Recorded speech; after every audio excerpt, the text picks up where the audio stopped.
Hello, everyone. Happy Friday. Welcome to another edition of the Mayor's Corner here in Los Banos. There's a lot going on in Los Banos this week. From BizJournals.com, Ethan Conrad has purchased a Canal Farm shopping center. He says a lot of cities in the Central Valley are pretty similar to Sacramento. In particular, Los Banos is a fast-growing area because with all the people working in the Bay Area, it has become quite popular because of the lower housing prices. Mr. Conrad said he's planning typical strategy of remodeling and then boosting occupancy. 2 new regional national tenants, a grocery store and discount clothing store are on the verge of signing leases to come. That's in the old Save Mart building with the Rite Aid shopping center over there. So that won't be empty for much longer. From our Public Works Department, we're pleased to announce that Republic Services is back on track in picking up solid waste and recycling as scheduled. A letter has been sent to Republic, however, in pursuit of a remedy for the very poor service the city received recently. We will keep everyone posted as to our progress. The new police station project steering committee is meeting weekly as it continues to develop the design requirements for the facility.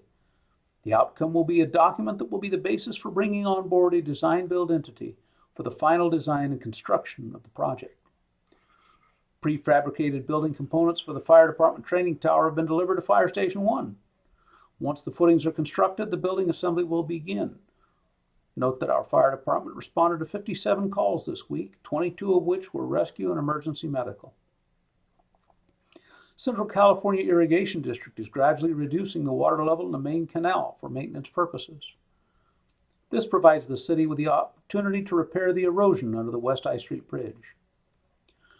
Field surveys for the Merced College path have been completed, and the design consultant is preparing the preliminary plans for the project. As a reminder, this project is to construct a multi-purpose trail to Merced College on the north side of SR 152.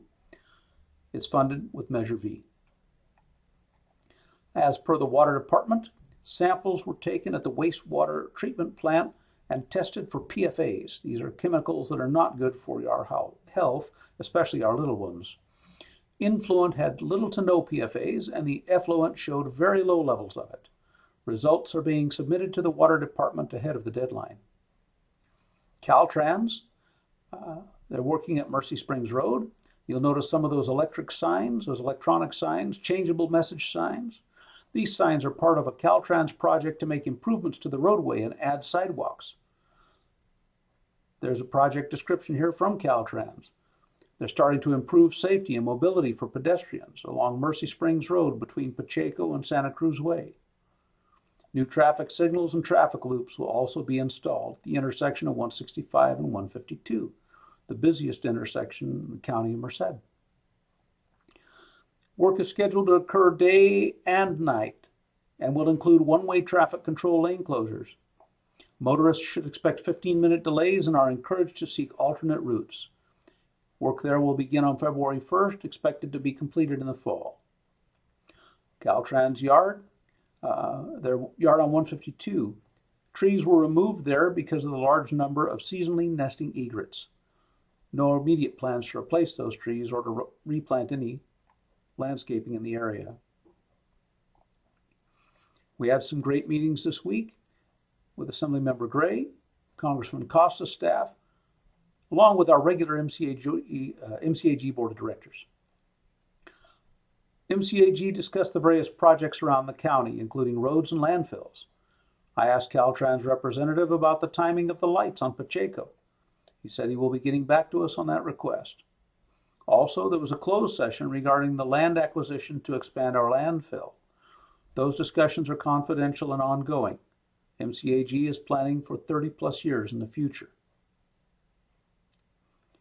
Regarding homelessness, Assemblymember Gray discussed a number of programs to address homelessness, including increased housing, the new Navigation Center in Merced, and sanctioned encampments.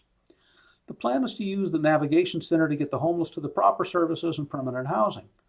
The state recognizes that will still be homeless individuals, so the idea of sanctioned encampments is being pursued. With sanctioned encampments, the plan is to reduce the number of homeless encampments to one in a non-obtrusive location in each city, instead of numerous locations around the cities. Regarding COVID-19, we learned this week that Merced County received a much smaller per capita allotment of vaccines for our residents than most of the state. So the mayors, state, and federal legislators in the county and in the region are sending letters directly to Governor Newsom to correct the shortage. I'm signed on to the mayor's letter. On a positive note, 10-6 is a nonprofit food service that is now looking to bring meals to Los Banos citizens in need of help because of the COVID-19 pandemic. Ms. Sandra Navarro, a parent of a student of mine from many years back, reached out to let us know of the program, and they have spoken with our staff, and we're looking forward to bringing them to town. The vaccine is getting rolled out, not nearly as much as we'd like, but we're getting it out there. The Los Banos Vaccination Clinic.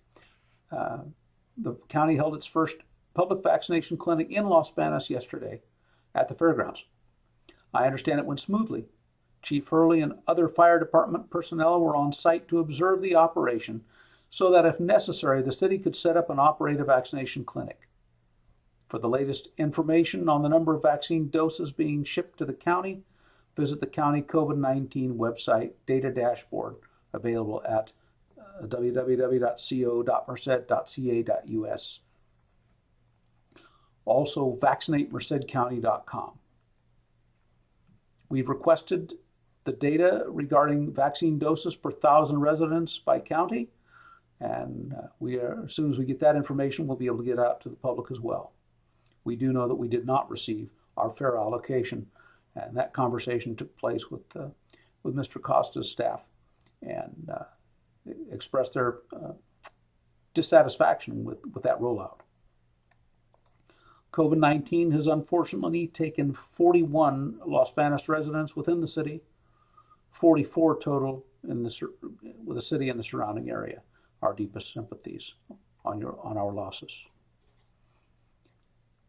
Assistance for COVID-19 for businesses particularly, WorkNet, Main Street Small Business Tax Credits, California Rebuilding Fund, SBA Paycheck Protection Program.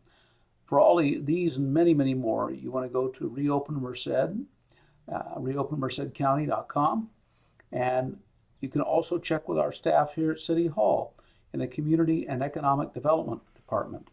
Ms. Elms runs that department and has a lot of great information for people to keep their business afloat during this terrible pandemic. Well, looks like we're going to have a beautiful week in weather. The rain is coming, and it looks like there's snow is coming to the mountains. So until next week, have a wonderful week, and wish everybody the best. And enjoy the wet weather. Bye-bye now.